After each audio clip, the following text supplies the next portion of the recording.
back to Everything's Everything with Calvin Baldwin. I'm your host, Calvin Baldwin, and today we have a young lady who was born in Hertford County, graduated from Ahoskie High School. She is loyal, she's passionate, she's experienced, she's dedicated, she's a leader, she's an educator, she's empathetic, she's strategic and knowledgeable, she's resilient and influential, inspiring and community-oriented.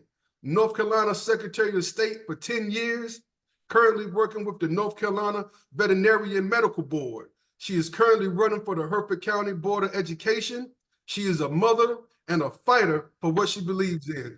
Please welcome Jerri Jones Duck. How you doing, Mr. Baldwin? Good evening.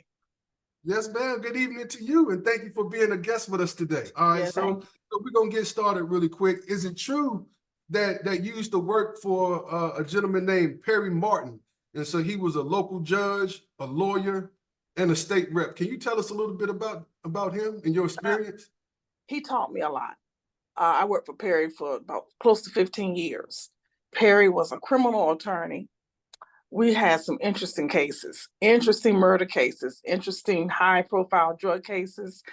But as of today, in 2024, I still use some of the tactics I learned from Perry. Perry had friends, Perry had enemies. Perry was human, so you take him or leave him. He taught me a lot, and I don't regret it. I don't regret working for him at all. We had murder cases where we had to wear bulletproof vests in the courtroom.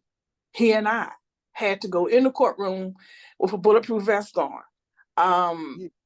I loved and even still, I loved every minute of it. He's no longer with us, but Perry Martin, he was great to work for. Great. Yes, ma'am.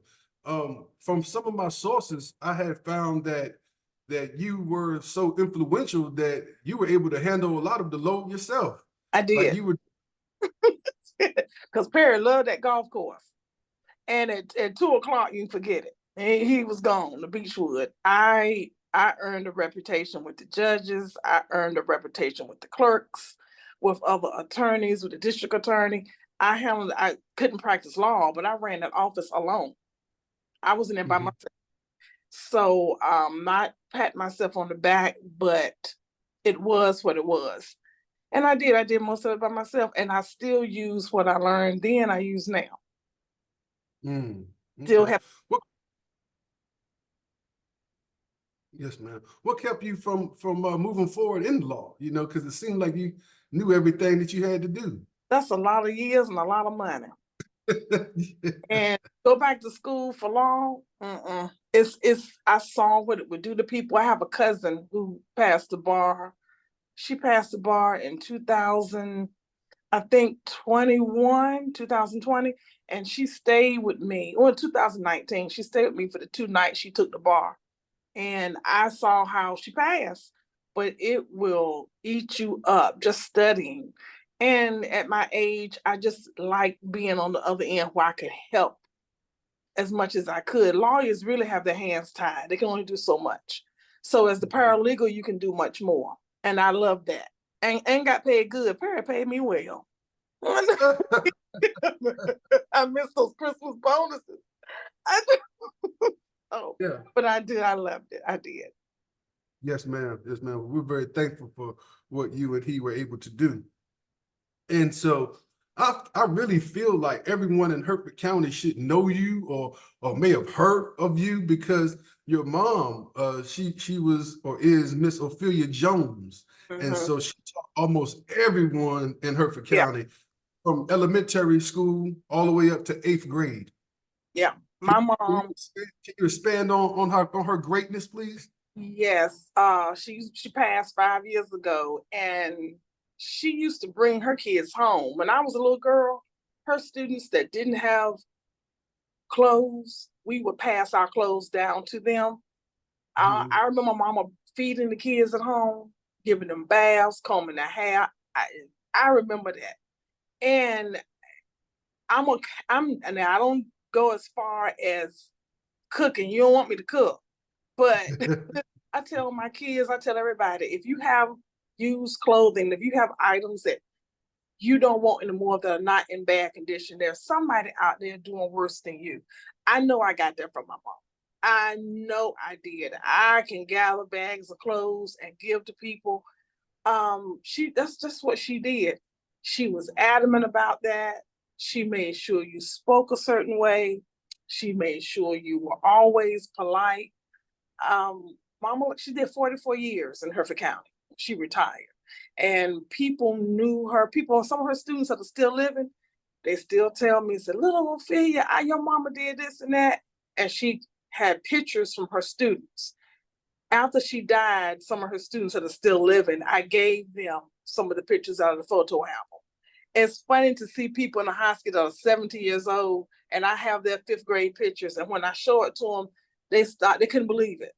Mama loved what she did because she came up in a time where Black women could be a teacher or a nurse. That was it, or a social worker. So she chose to be a teacher. She went to A&T, and she lived. Up until she left here, she was still telling people what to do.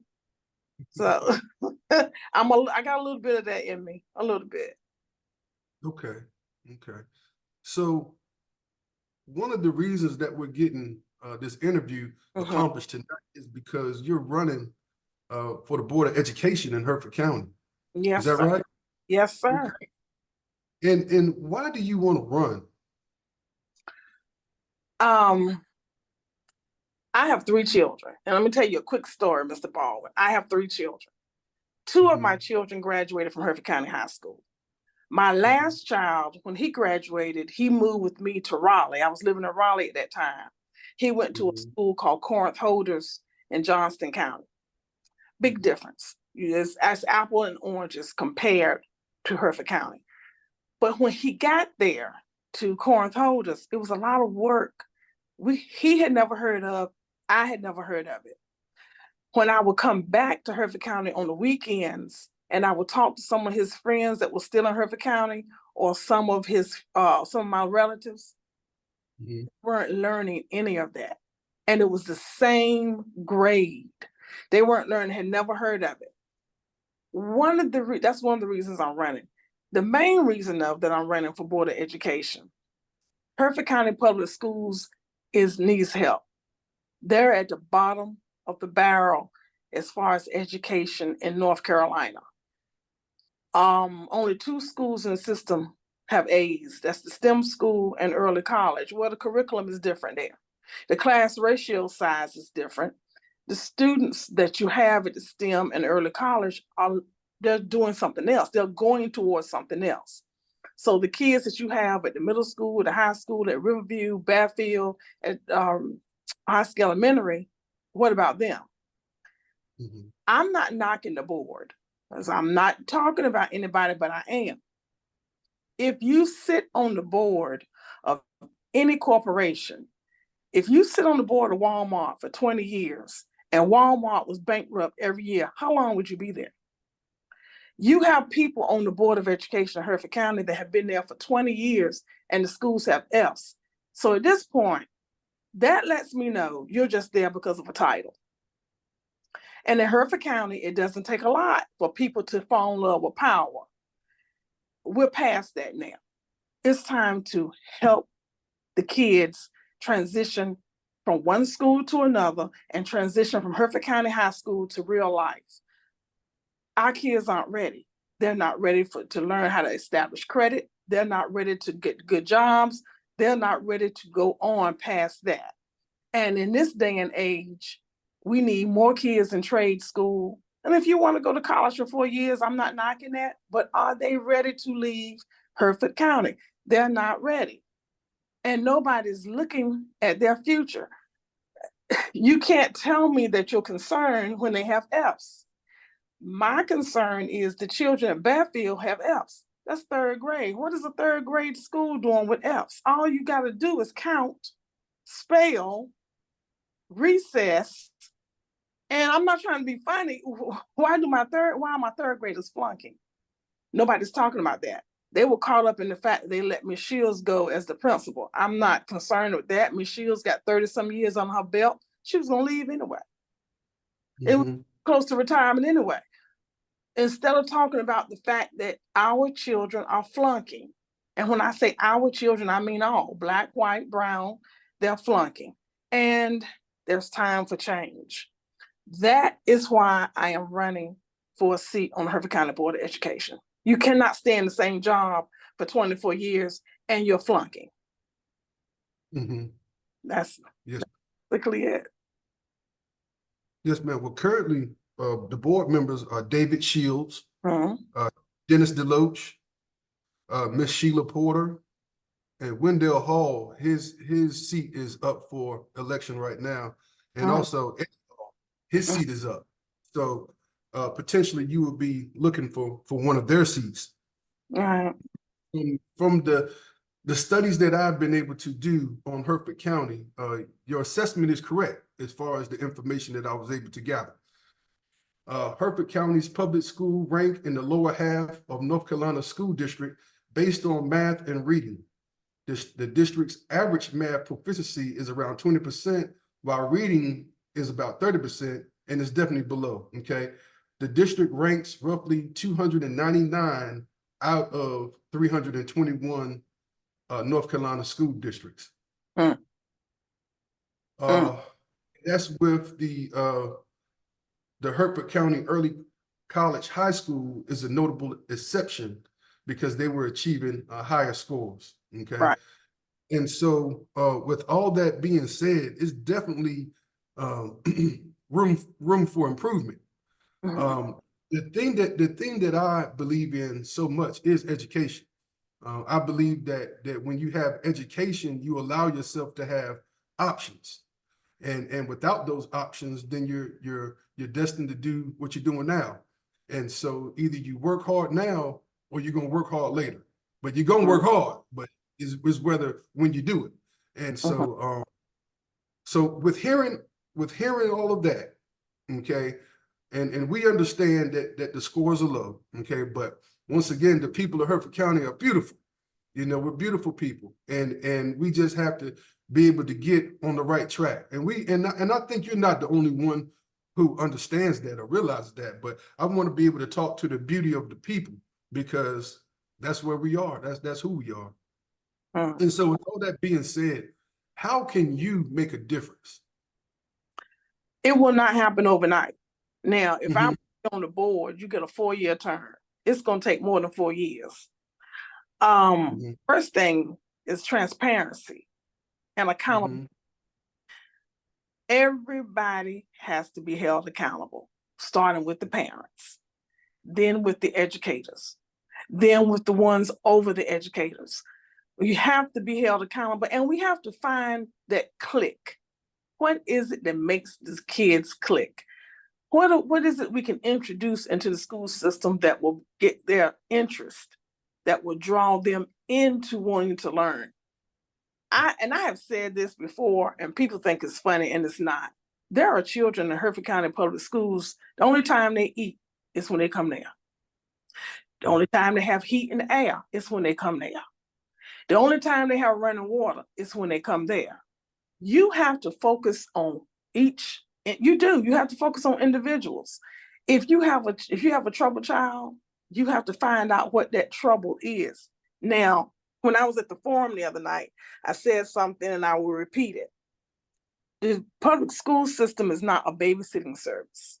So you can't continue to bring your kids there who need help. And you, as a parent, you're not willing to let someone help you with this troubled child. There are children in the classroom that want to learn. Figure out what it is that will make them want to learn and introduce that. Because it's not just simple 1 + 2 = 3 anymore. We're past that. Technology has to be updated. The curriculum has to be updated. And the shackles have to be taken off the teachers' feet and hands and let them explore. Let them be more creative. That you have to tap into the interests of the child.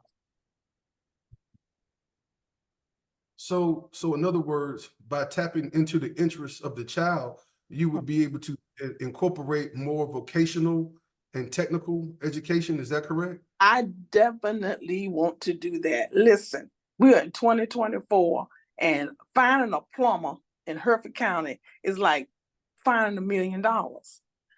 we need more vocational programs. We used to have them when I was in school, and I'm not going to be one of those people to say we used to do something 30 or 40 years ago. But the common reality is, my son is in HVAC right now. He's doing pretty good for himself.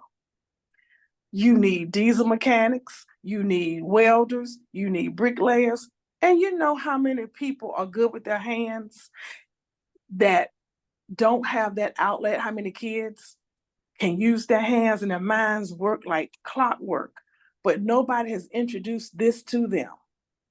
So I'm not just saying, okay, everybody just quit what you're doing. Let's go here and let's start laying bricks, or let's start becoming a carpenter. But if that child has an interest that nobody has tapped into and said, okay, why don't we try this? Why don't we try that? What's wrong with that? Because at this point, Mr. Baldwin, what we're doing now, we're teaching so you can pass the test. You're only teaching to pass the test. Now, when they pass the test, where they going? After they pass the test, what are they going to do when they leave there? And I'm not knocking Purdue, I'm not knocking the shipyard, but even when they get there, they don't know. They don't know what to do. And you have a lot of high schoolers that can't read. You've got children in 6th grade that left the 3rd grade that can't read.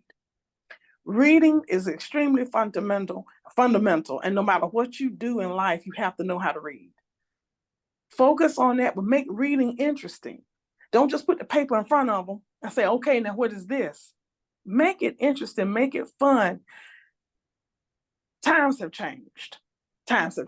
And you've got to come up with some creative, innovative ideas to get these kids to learn. You just can't say, okay, everybody sit down, take out your books, turn to page 4, and let's go. We don't do that anymore. Yeah, I was looking. Churches I was looking. I'm sorry. Churches have changed. I mean, people, you don't even do that at church anymore. They had the way they run churches have changed. So you ought to know the way they run schools has to change as well. I'm sorry, what were you going to say? Oh, no, you're 100%.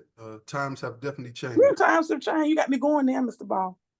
Because I got some good questions for you. I was looking at the per student expenditure, and it looks like we're right around about 16,000 per student.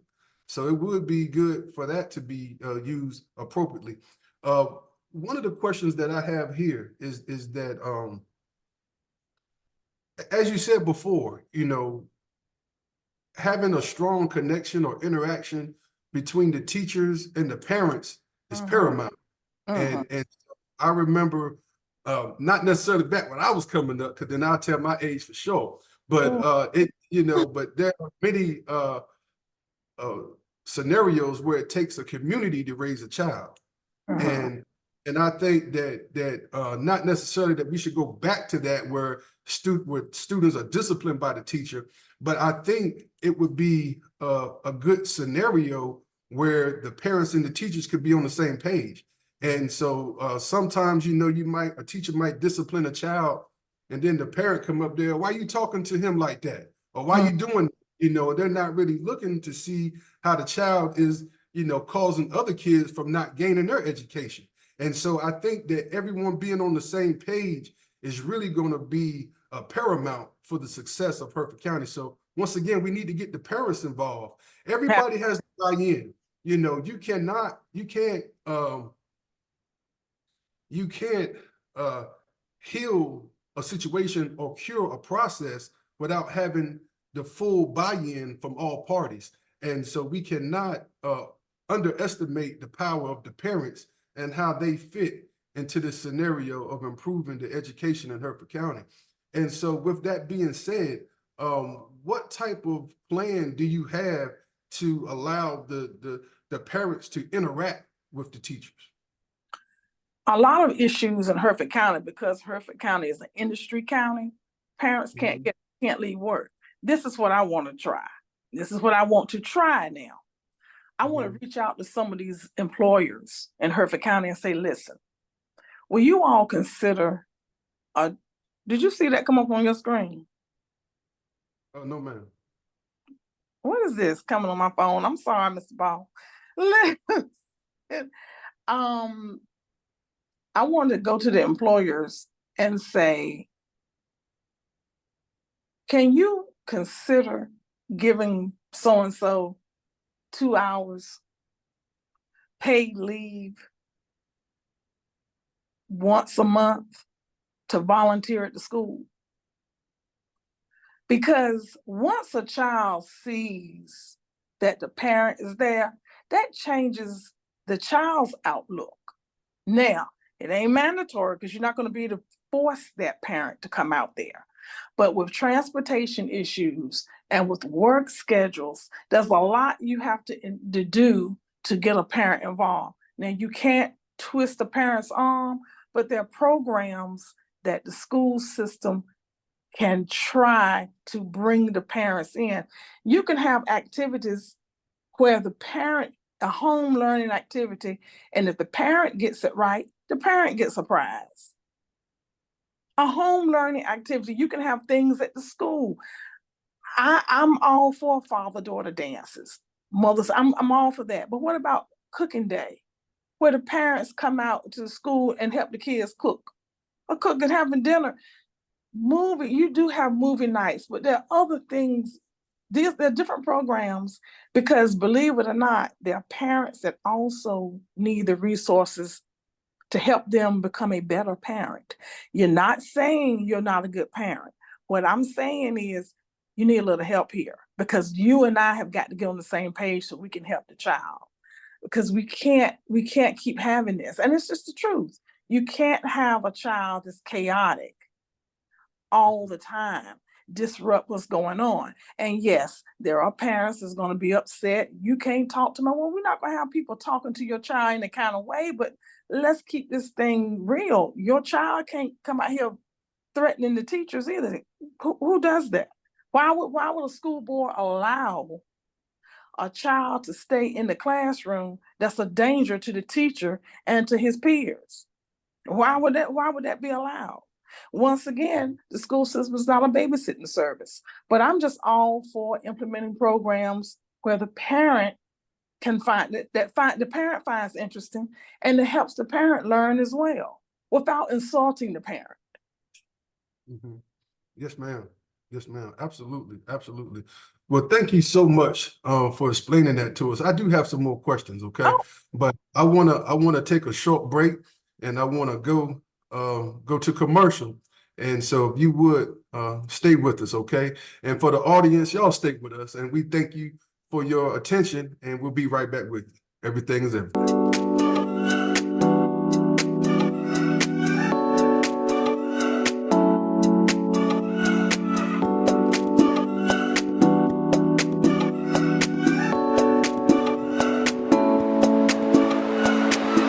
Pushing this thing, man. Big shout out to the author, Mr. Calvin Baldwin, motivational speaker at Calvin Baldwin Speaks, for taking the time out to consider our family, to consider Amara and the things that she has to face in life with the tragedy she's gone through, and just wanting to be an inspirator and to give her some positivity to look at in her life beyond the tragedy. Man, we're forever grateful for you, Calvin. Thank you, buddy. Listen, so I need y'all to continue to share the book. Continue to purchase the book at the book patch. I will leave in the bio here the website for you to go to purchase the book. And for those who have read it, we need some reviews. We need y'all to go do some reviews. Listen, if you got your book, you haven't read it yet, all I'm asking is after you read it, go back to that book patch, scroll down. You may have to log in when you go to it. Scroll down to the bottom and leave us a 60-second review of how you think the book was. Listen, we want to continue to make it better. We want to continue to push the avenue forward. And in order to do that, we need to hear from you. We need to hear from you. Again, we thank each and every one of you for making your purchase. Continue to share. This is between, you and what you could really help inspire and push for Amara making the most out of her life. And again, thank you to Mr. Calvin Baldwin for taking the time out, the energy, the effort, the finance, the resources to do this. We're forever grateful. And listen, get the book, share the book, but most of all, we need you to go back to the book patch where you purchased the book at, scroll down. The review's got to be 60 seconds or less, but leave us a review. And Amara would like to tap in and tell y'all something. So stick around for a brief announcement from Amara herself. God bless you. Be a blessing. Thank you for buying the book. Please do a review.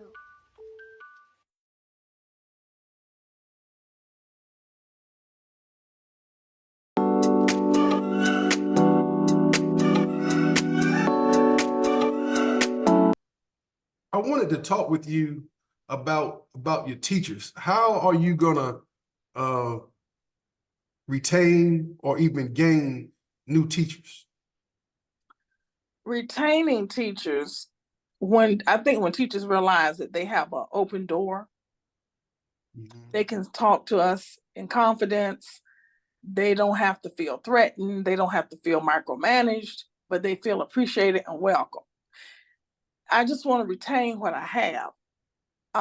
Welcoming new teachers, it's a small area. So you have to have a teacher that doesn't mind being in a rural setting, a teacher that knows they're not going to make a lot of money. But in order for you to gain new teachers, the reputation of the system has to improve. Because if a teacher were to come in now, they know they'd be a savior. And at this time, I don't think anybody wants to do that. So basically, I'm not trying to be funny. I just want to concentrate more on keeping what I have. And in order to do that, I mean, they all know how to pay is. So we don't even bring up money. I'm not trying to be funny, but I mean, money's not going to fall from the sky. It's making the work environment 10 times better. And nobody will feel threatened. Nobody has to worry about somebody walking in on them, looking to see what they're doing, calling them in for this meeting, that meeting. When let's all get together, we are a family without, being all in your business, but keep your job a secure, healthy environment. Just one-on-one. Just if you feel like you need to talk to me, if the door is open, if you feel like you're not being heard, tell me. One thing about me, I am not a little girl. I can take whatever you tell me. And whatever you want to talk about, whatever it is you want to get off your chest, how your classroom can improve, open door policy. And like I said, that's to retain. To get new teachers here, you have to clean up what you have first. Okay. So that points towards transparency. Transparency. Exactly. Nothing's a secret. Now, there's some closed sessions. There's some things that's going to be off limits at some point. But everything, like I'm going to give you an example. On my job now, when a client has a complaint against a vet, everything is shared between everybody. So there's no hitting, I didn't know they said that. I didn't know they said this. Same thing in the school system. You need to know where you stand. You need to know what we're working on. You need to feel like you're included and you're welcome. Tell me, don't sneak up on me. Okay, guess what, teachers? Tomorrow you're going to start doing this, and tomorrow we're going to come do that, because you're piling and piling and piling on top of what you already have. Give the teachers time to work, finish one assignment before you assign them another. And some things that you assign them, you can't expect the teachers to do everything.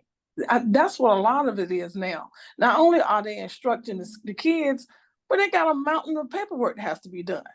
They can't be expected to do everything and do it at a certain time, and you stand there cracking the whip. Micromanagement is a big problem. I don't believe in micromanagement. I don't think we're hiring children. We're hiring adults. Adults don't need to be micromanaged. Yes, ma'am. So what steps would you take to ensure that the board always has the best interest for the students, the teachers, and the families? I'm one person. If I were on the board, I can speak for me. I can't yell and scream and make the other members do what I say is best. Mhm. I don't know how they agree now. It looks like they just agree on everything and go with it. So you have to make sure that the board sees the teachers as humans. They're not working for the board. They're working with the board. That's the biggest thing. I think a lot of people think because you're on the board, everybody working is working for you. No, they're not. Because the truth is the board is working for Raleigh. Now they're working for somebody. The teachers are working with the board. And as long if you pass that on to them, I think, it's not going to be easy. If I want the board, it's not going to be easy, Mr. Baldwin. And there's going to probably be some times when they say, I'm overruled, but you will know I said it. You're going to definitely know I said it. And you're going to know I'm out here fighting for you. So I don't give up. I don't think I think this election is going to bring back some positive, well-needed change. I don't think it's going to be as hard as people think it is. That's awesome. That's awesome. Well, I tell you right now, you have a wonderful person that's helping you, Miss Pat Clark. She's been one of my go-to mother figures for years. She is Me too. fantastic. She is fantastic. And so I know that we suffered a lot a couple of years ago when we were hit with COVID. And so when the COVID came about, it allowed us to be able to think outside the box. And so where do you sit in regards to technology and how the future of Hertford County is going to be looking at technology concern? Huh?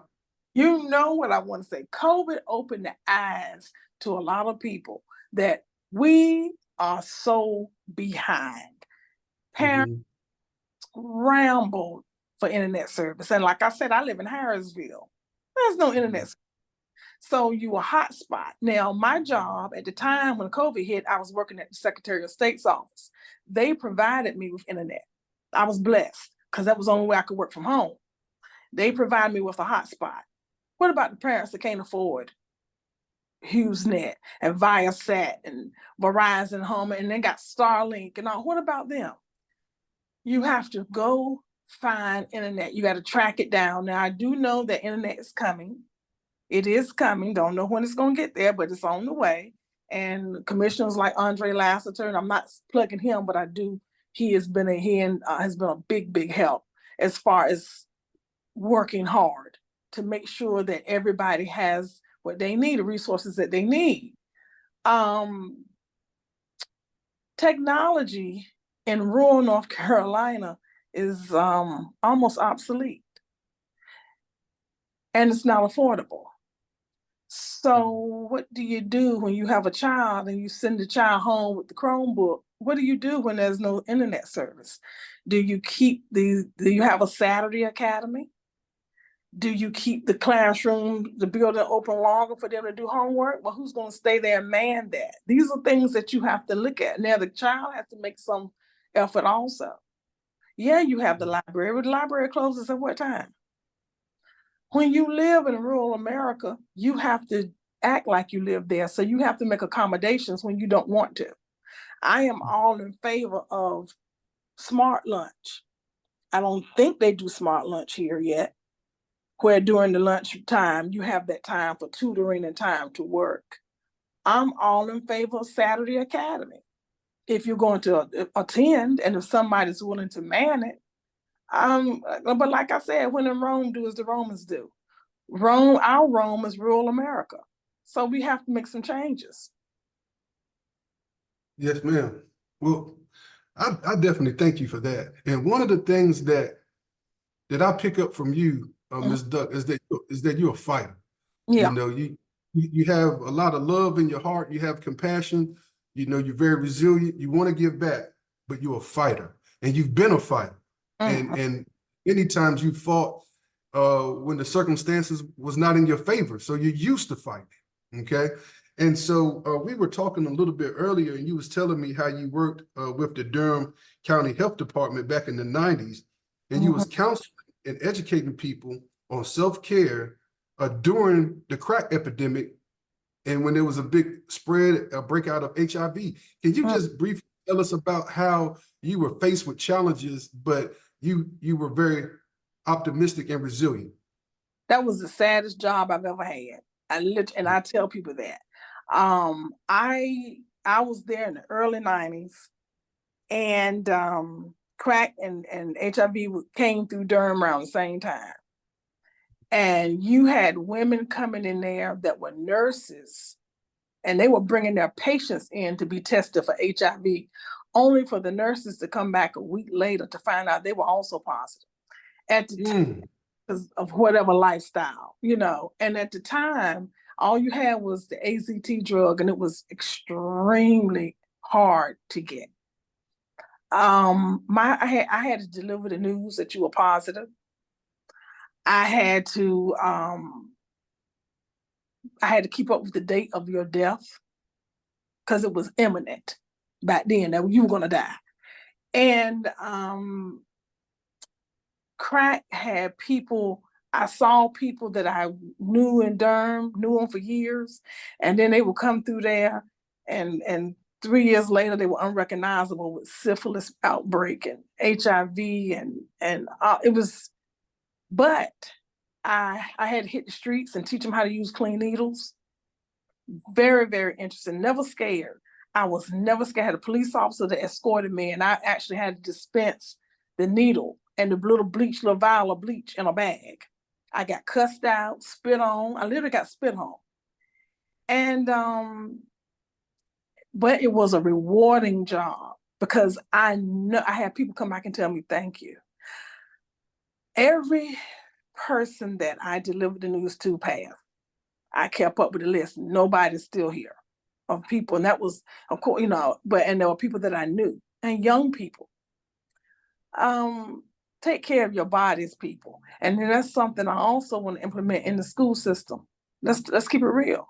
Let's keep it real with we have sexually active youth. We don't know what's going on at home. So let's open the doors to that so they feel comfortable talking to us about the challenges they face, peer pressure or whatever. But that was one of the most, it was a sad, oh God, it was a sad job, but it was also rewarding because I did help one or two people. They did pass, some passed. The ones who weren't HIV positive, who were drug addicted, some of them are clean. And in fact, I saw one lady not too long ago. It was a learning experience. It was. But that's when I learned. That's when I learned to give back. That job is what made me decide that I'm going to start fighting in my community. I swear that job was the one that said, this is it. I found what I want to do, Lord. I want to be out here and just fight, and be an advocate as hard as I can, not just for Black women, for all people, all sexes and both sexes and races. And I don't care. I just love my people. I love my people. Yes, ma'am. Yes, ma'am. So are you willing to hit the pavement and do what you got to do in Hertford County to get some votes? Oh yeah. As long as these feet hang in here. Yeah, I'm willing to get out here. We've been out here passing flyers out. I've been calling people, I've been threatening folks. I'm willing to do it. And if I don't win, I just want to know that whoever wins, if the seats do change, I'm going to support whoever goes in there because I've met the candidates and I know they have the children and the educators' best interests at heart. So it's all about change. It's all about support in this race. That's awesome. That's awesome. I was talking with my father today, and he shared a story with me that I like to share with you. Okay. And so there was two brothers that left the house, after school, and they got on their bikes and they just went riding in the woods. And they were supposed to be home, for dinner, but they didn't make it back home. And so enough time had went on, and the mother had went out to start looking for him, got the father. Everybody's going out looking for the kids. And so they went here, couldn't find them, went there, couldn't find them. And they finally found a bike, one of the brothers' bike. They found the bike. So they went over there where the bike was and looked around a little bit. And then suddenly they saw his head coming out of the ground. And so it turns out that the brother was in some quicksand. He was in quicksand, and he had, you know, the sand had came up to his neck. And so they went over there to him, threw him a rope, you know, did all they could do to get him out. And so the first question that they asked him, they said, where's your other brother? He said, I was standing on him. That's why he could only see his head, because he was standing on his brother. And I believe that you have the type of ability that Hertford County can stand and count on you, Ms. Jerri Jones. And I'm thankful. I'm thankful for all that you've done. And I don't necessarily want you to be like the brother under the quicksand. No, please. But I do want, you know, you to be a catalyst and for you to do all you can to help Hertford County in the Board of Education. And so we're gonna close out. And so we're very thankful for you today. But if there was some closing words, if there was something that you could say that would make someone remember you, what would you say? I would say this: we cannot be who we're supposed to be by remaining who we are. And I just want people to remember that. Yes, ma'am. Yes, ma'am. Well, thank you so much for being with us tonight. Everything's everything with Calvin Baldwin. We're just happy to have you, and we look forward to a great race, and you always got our support, okay? Thank you. And thank you, Hertford County, for your trust and support. Yes, ma'am. Yes, ma'am. Well, I'll be seeing you soon. Thank you. you. Have a good night. Thank you so much. Thank you. Bye-bye.